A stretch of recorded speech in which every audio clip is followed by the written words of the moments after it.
I have waited so long to do this.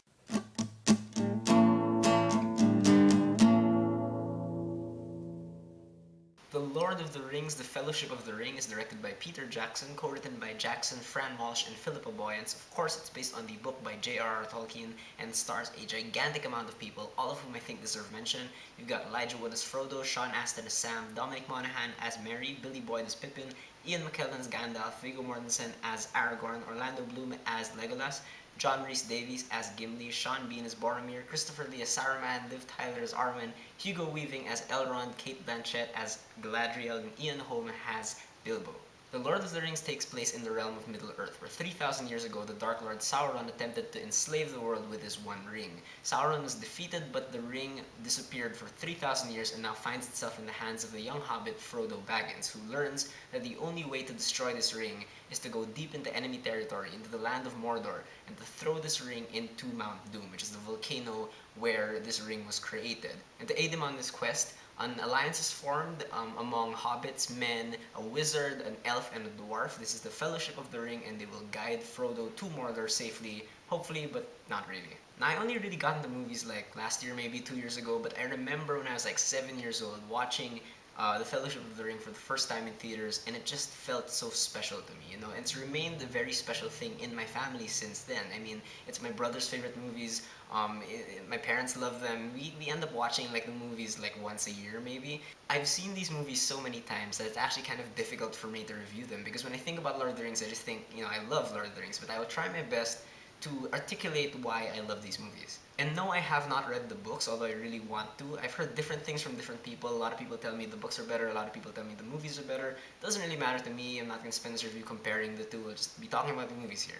And rewatching these movies, you kind of realize why they're considered some of the best fantasy films of all time because they have absolutely unmatched audiovisual presentation, they have extremely rich storytelling, and they feature the directorial performance of a lifetime from Peter Jackson. The Fellowship of the Ring was made in 2001, but the visual effects still hold up extremely well. Even like the first battle against Sauron, you see thousands upon thousands of soldiers just fighting it out, and in the background you see people fighting and stuff. It all just blends so well together. You know, like these huge scale battles are so believable. You believe these things are taking place. You actually think that they're actors all across this field. And even like, you know, the cave troll and stuff, like while they don't necessarily look seamless, but like the way they interact with the environment and with the actors is seamless. And I only noticed now that a lot of the environments in this movie are actually, you know, just digitally added onto the shots, you know, like when they go to Weathertop, I always thought that Weathertop was like an actual structure in New Zealand or whatever, but you know, I looked at it now and I was like, oh, that's just kind of digitally added, but they did a really good job because it took me how many years to figure that out. Overall, The Lord of the Rings really is this prime example of how good visual effects can really elevate your storytelling. It's not just, for prettiness sake. For example, whenever Frodo puts on the ring, his environment just kind of distorts. It looks like he's underwater. You get really strange imagery. The Eye of Sauron just comes looming up. And this really helps because whenever Frodo puts on the ring from that point onwards, it becomes a really scary thing. You're afraid for him to put on the ring. So that feeling could only be achieved through good visual effects. If the visual effects whenever Frodo put on the ring were like cheesy or cheap, it wouldn't give you that feeling. But even better than the visual effects in this movie are the practical effects, the production design. The attention to detail in this movie is just absolutely unparalleled. Every single location they have in this movie feels like it actually exists. And some of these places actually do exist. They built sets for everything, and it's amazing to see. No one does this anymore. When you go to the Shire in this movie, you feel that warmth, that provincial warmth. And when you go to the Mines of Moria, you feel kind of dirty. It's so dank, it's so musty. And whenever you go to an elvish place like Rivendell or Lothlorien, the architecture is just so grandiose, and it really feels like they're separate places. They're completely different looking places, but you believe that they all take place like in the same world. The same attention to detail can be found in the costume design. Like the clothes the characters wear really say a lot about who they are and or where they're from. Even in the Fellowship itself, like the clothing Legolas wears is very different from the clothing Aragorn and Boromir wear, and what the hobbits wear. It's all very, very diverse. And even like the armor, like let's say the goblins in the Mines of Moria, it's really crude armor and really contrasts very well with like the really elegant Elvish armor, or even like the Uruk-hai armor, which is kind of like a combination between the two. And it's great just how many practical effects are in this movie. Like just really great use of makeup to make the hobbits and the dwarves seem shorter, to make the elves look really clean and whatever. And the best part of like the makeup in this movie are the orcs, because these are all just people in really creative makeup, and they look extremely frightening. It's such a good, just use of creativity when it comes to makeup. In terms of cinematography, of course, The Fellowship of the Ring saw the birth of the signature sweeping Peter Jackson Lord of the Rings shot, where you see characters just walking through the environment and the camera just swivels around them, really, really grandiose. And I actually think this serves a function beyond just looking nice, because it does look amazing.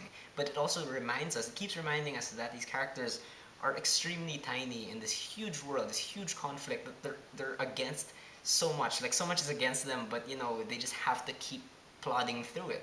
And overall, The Lord of the Rings really has this really nice gritty look about it that actually helps sell like the fantasy elements. You'd expect a high fantasy movie to be kind of glossy and whatnot, but Lord of the Rings really kind of turned the tables on that. They really presented this world as something that was so grounded in reality, I think. It didn't dilute the magical elements at all. In fact, when the magical elements happen, like they're just highlighted even more, because the rest of the world is just so kind of dark and depressing. And a lot of this movie takes place at nighttime, but it's all extremely well lit. And when you talk about Lord of the Rings, you have to talk about Howard Shore's music, because Howard Shore's music for these movies, I think, it's one of the last iconic movie scores. Like it's like when you hear Star Wars, the Star Wars theme, or the Indiana Jones theme, or whatever, you can tell exactly that that music is from that movie. Even people who haven't seen Star Wars or Indiana Jones know that that music goes to that movie. And it's just the same with Lord of the Rings. And what makes his score great, aside from the fact that it's composed extremely well, it's performed really, really beautifully, is that the way it's used in the movie is that there are a lot of repeating themes. You hear the music of like the old world, like the Ring theme. You hear the Shire theme. You hear the Gondor theme, the Rohan theme. And when you first hear these themes, they remind you of these places. Like when you hear the Shire theme, you think of the Shire. But then later on in the movies, whenever you hear that theme, but they're not in the Shire, instead you're transported back to a feeling that you felt in the Shire. You feel that innocence. You feel that simple happiness. And the sound design for all the different creatures in this franchise are just great. The Nazgul have that iconic screeching sound. The Balrog sounds really scary. The orcs even just sound really scary. And it's great. Again, it really grounds this movie in that's kind of scary reality. The sound, because it's so scary, like for younger kids, it really reminds us that this isn't really just a fantasy film for kids. This is a very mature and sophisticated and complex work of fiction with real danger. And the sound really is great just overall. Like every single battle, no matter how small the skirmish may be, feels like so much is at stake, because the sound just elevates the battles. It just feels so important. All of these Lord of the Rings movies are 3 hours or longer, and I could watch them forever without complaining at all.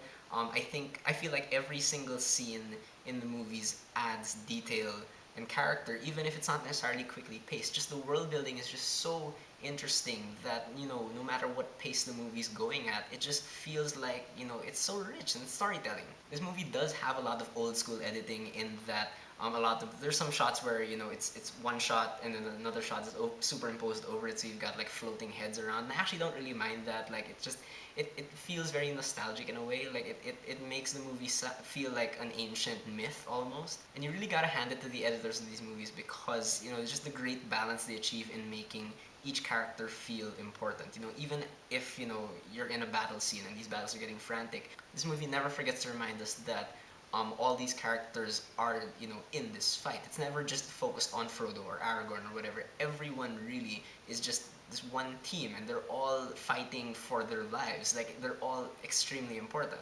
But really, the thing that makes Lord of the Rings so great to me is that it really is just an amazing story overall. I mean, yes, you may argue that it's your typical, 3-act structure, hero's journey, whatever, but who cares? If they do it well, they do it well. But this isn't to say that you need to watch all 3 movies to be able to fully appreciate the story, because I feel like The Fellowship of the Ring and the other 2 movies really are able to stand on their own as very kind of different things. The Fellowship of the Ring in particular really stands out because it's the only part of the trilogy that's really, really like a linear adventure from start to finish. where you can really just see the stakes getting higher and higher and higher. And it being linear is not a bad thing at all. In fact, it keeps things very streamlined. It's a great way to introduce people to the complexity of the source material. It just keeps you on one track. And as the stakes get higher and higher and higher, every set piece feels extremely important, and every set piece makes sense. Every single place they go to in this movie really just adds so much more to the story. It's great also how pretty much every single character is so well defined and memorable. Like even just the side characters like Legolas and Gimli, while you might complain that there's no development with them, they are, secondary characters. They don't need like extremely deep, backstories. In fact, for me, it's enough to know that they're an elf and a dwarf and their races don't really like each other. But they've agreed to go on this quest together, and they're really funny also. They're comedic relief, and I think it just as long as you can tell one from the other apart, like it's fine with me. A lot of the dialogue is also very varied. People from different regions of Middle Earth speak very differently. Sometimes they'll slip into some Elvish and they'll code switch back to English. It's just really dynamic dialogue, and overall, there's this very grand feeling about how they speak because it's all high fantasy and stuff. But at its very core, what the dialogue says is very simple. It's very universally true. It feels very personal also. Like when Gandalf is giving his words of wisdom or whatever, suddenly you're just able to connect. You can connect with all these characters no matter how strange or different they are. And in terms of acting, the actors who play the hobbits, Elijah Wood, Sean Astin, Dominic Monaghan, and Billy Boyd, they're all inherently very likable, which is what I think they were looking for when it came to the hobbits. But because they're so likable, seeing them change throughout these movies is just really, really sad and heartbreaking. And I think these actors, are really able to convey that change really well. Like, Frodo is really happy at first, but then when he realizes he has to take on this burden, like you just see him wearing out because of it. Sam, on the other hand, who's kind of like a coward at first. Well, not really a coward, but he's really shy, he's really timid. He kind of sees that he has to be stronger for Frodo as the movies go on. And then Merry and Pippin, who some might say are like just kind of village idiots or whatever, Merry does actually get quite mature as he realizes that they're in a much bigger world. And Pippin doesn't really develop that much in this movie, but I really like the fact that he kind of stays quote unquote an idiot for the entire movie, because it just represents to me that he's just a hobbit. He's not meant to go out into this huge world, and the mistakes he does throughout the movie aren't because he's stupid, because he's really innocent. He's really pure. Viggo Mortensen as Aragorn really could have been like that stoic leader stereotype with no real personality, but he really does add personality to Aragorn because of how reluctant he is to be, the next king of Gondor. You really feel that he's a natural born leader. You can really see it in what he does, but he's trying to keep to himself. Like he doesn't really want to do it, but he knows he has to. Orlando Bloom and John Rhys-Davies, like I mentioned, are really good comedic relief. It's just great to see them banter, and they're really great at fighting also. Christopher Lee, Liv Tyler, Hugo Weaving, Kate Blanchett, and Ian Holm round out the supporting cast, and they're all extremely likable. Also, they have their own personalities. They all have their different functions in the story. They're not just kind of, copying off each other or whatever. But in my opinion, Ian McKellen and Sean Bean definitely steal the show. Ian McKellen, especially for Gandalf, because he was nominated for an Oscar for this role. He won a SAG award for this role, and it really, really shows because Gandalf goes through a lot in this movie. Like Ian McKellen is allowed to do a lot of stuff. He starts out the movie being like kind of happy-go-lucky. He likes relaxing in the Shire, but then when he realizes that there's evil coming, like he really just has to kind of take it on. And while he's the most powerful member of the Fellowship, arguably, he's not the most powerful person in the universe. So it's nice to see him kind of scared of things that are more powerful than he is, because he realizes that he has to be strong for the rest of the Fellowship, but he's really afraid also of the things that are happening. And if there's one character in this movie that really has like a real satisfying arc, it's definitely Boromir. And Sean Bean plays Boromir so well because, Boromir starts off being really arrogant. He feels entitled to, taking charge of the ring and, just, deciding the fate of Middle Earth for everyone else. But, as it goes on and he gets tempted by the ring, you feel bad for him because he just can't help it. He's just, he's a human being, and human beings are weak in this movie. But then his attempts at redemption also are extremely heartbreaking, and it's just such a memorable performance. Peter Jackson has done the near impossible and has crafted a fantasy world just so unbelievably large, but at the same time so believable. I mean, I don't think any other director would have been able to even know where to start when approaching this material. I mean, I credit Peter Jackson almost as much as I credit J.R.R. Tolkien with creating Middle Earth, because while yes, Tolkien did develop the language, he came up with all this stuff. I don't really know any other director who could have done what Peter Jackson did, honestly. And the way Peter Jackson directs his action also is just so fierce and unglamorous. It's just ferocious fighting. Like it doesn't feel like there's any real fight choreography. It's just people hacking away at each other. But it's really tense. It's really exciting. You can really see like Jackson's horror roots when you watch the action scenes, because they are really scary also sometimes. And huge credit also to Peter Jackson for being able to split the source material into 3 movies, but allowing each movie to feel like its own thing. For me, the Fellowship of the Ring really is about being brave, finding your courage and not giving in to temptation. That's the entire theme of this movie, and it's extremely satisfying when it ends. The Lord of the Rings, The Fellowship of the Ring is an amazing movie. I don't think you have to be like a big fantasy fan to watch it or whatever. I know a lot of people who have not watched The Lord of the Rings yet, and you definitely have to at one point in your life, because if you're a movie fan, you will love these movies. I swear, at least for me. And I just feel like my next 2 reviews for The Two Towers and The Return of the King will sound exactly like this one, but hopefully much shorter. I know this one's running really long, but I'm just telling you, you gotta watch these movies at one point in your life, even if you don't like them.